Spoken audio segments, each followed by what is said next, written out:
जय माता दी दोस्तों।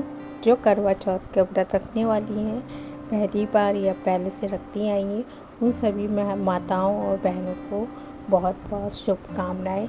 ऐसे ही आप व्रत करती रहे, अखंड सौभाग्य की आपको प्राप्ति हो।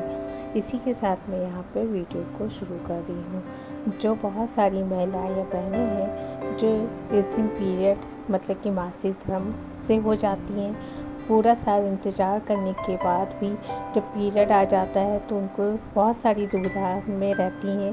पूजा करें या ना करें, श्रृंगार करना चाहिए, मेहंदी लगाना चाहिए या नहीं, क्या करें, नया वस्त्र जो लेके आएँ वो पहने कि नहीं पहने।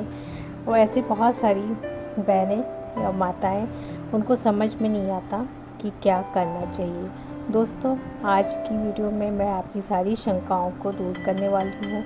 आपको पूजा करनी चाहिए कि नहीं करनी चाहिए, 3, 5, 7 दिन या उसी दिन पीरियड आया है तो क्या करना चाहिए, करवा चौथ की पूजा करनी चाहिए, कथा सुननी चाहिए कि नहीं, भगवान के मंदिर में आपको प्रसाद चढ़ाना चाहिए कि नहीं, अपने पति की पूजा करनी चाहिए कि नहीं, श्रृंगार जो आप लेके आए वो करना चाहिए कि नहीं करना चाहिए।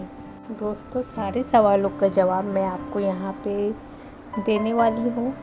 जो महिलाएं पीरियड से हो गई हैं और देखिए, ये एक नेचुरल है, प्राकृतिक चीज़ है, इसको आप नहीं रोक सकते, क्योंकि 21 या 28 दिन का जो चक्र चलता है वो तो आपको पता ही है कि वो आने वाला है, तो इसको कोई भी नहीं बदल सकता। जो मासिक धर्म है वो तो अपनी समय पे आएगा, इसको कोई रोक नहीं सकता। ये भगवान की एक देन है। शास्त्रों के हिसाब से आपको पूजा करनी चाहिए या नहीं। अगर दोस्तों आपकी पीरियड आया है, करवा चौथ कर रहे हैं, सुबह आपने संकल्प ले लिया है, फिर पीरियड आ गया है, तो आपको पूजा करनी चाहिए कि नहीं करनी चाहिए। या आपको तीन दिन हो गए या 5 या 7 दिन हो गए हैं तो आपको पूजा करनी चाहिए कि नहीं करनी चाहिए, वो सब चीज़ें आपको यहाँ पे मैं शेयर करने वाली हूँ। मान लीजिए 1 नवंबर को आपका करवा चौथ का व्रत है, उसी दिन ही आपको पीरियड आ गया, सुबह से आपने पूजा कर ली, संकल्प ले लिया, उसके बाद पीरियड आ गया, तो क्या करना चाहिए, वो सब व्रत रखना चाहिए कि नहीं रखना चाहिए। आपने सुबह तो संकल्प ले लिया है, लेकिन आपको ये व्रत करना चाहिए कि नहीं। तो शास्त्रों के अनुसार आपको व्रत यहाँ पे रखना पड़ेगा।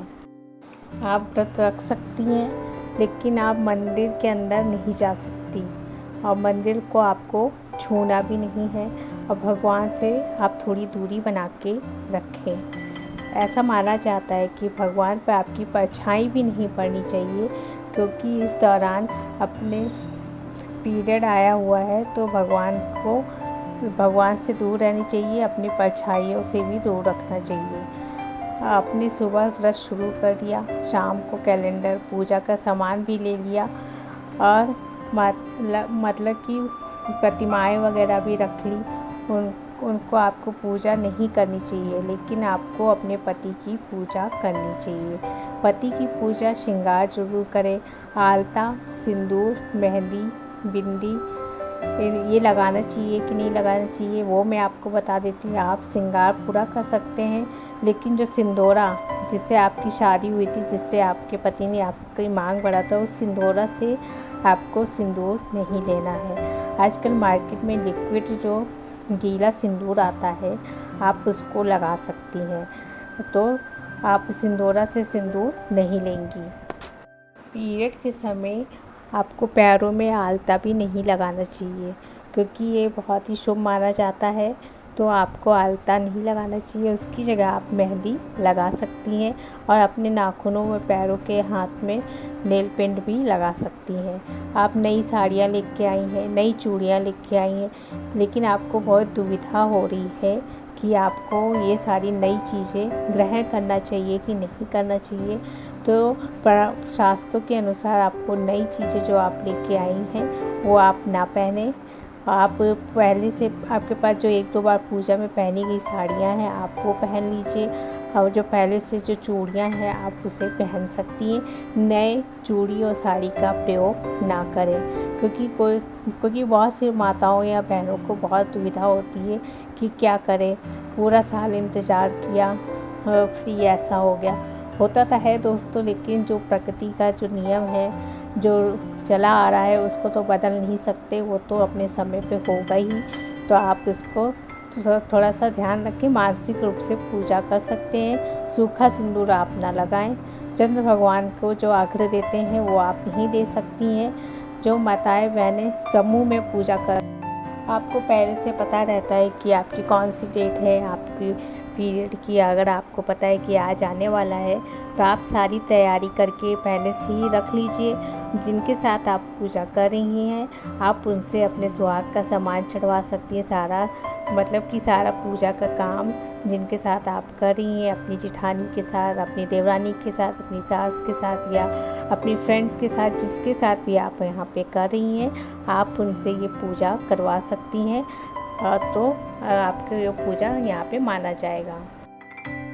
आप दूर बैठ के आप कथा सुन सकती हैं और अपने पति की पूजा कर सकती हैं। आप चंद्र भगवान के दर्शन कर लीजिए और पति की पूजा कर लीजिए, इससे आपका व्रत पूर्ण हो जाएगा। तो आप इस तरीके से अपने घर पे ऐसा कर सकती हैं। अगर आपने कैलेंडर ले आए हैं तो आप क्या कीजिएगा, आप जब शुद्ध हो जाएं तो उसके बाद अपने कैलेंडर की पूजा कर लीजिए। और जैसे मतलब जो आपने पूजा नहीं करी थी वैसे ही पूरा कर लीजिए। आपको पूरा दिन वहाँ व्रत रखने की ज़रूरत नहीं है, बस पूजा कर लीजिए और वो जो पूजा अधूरी रह गई थी वो पूरी हो जाएगी। जिस दिन आप पूजा करेंगी शुद्ध होने के बाद, उस दिन आप अपने सिंदूरा से गौरा जी को सिंदूर देने के बाद फिर स्वयं लगा लीजिए, सुहाग ले लीजिए, तो ये व्रत पूरा हो जाएगा आपका। दोस्तों ये थे कि आप मतलब कि आपकी जो दुविधाएं थी वो मैंने आपकी दूर कर दी हैं। आपको यहाँ पे आपकी समस्याओं का हल मिल गया होगा। तो बने रहिए मेरे वीडियो पे, मैं ऐसी ही और भी वीडियो आपके साथ यहाँ पे शेयर करने वाली हूँ। मिलते हैं नेक्स्ट वीडियो में, तब तक के लिए धन्यवाद।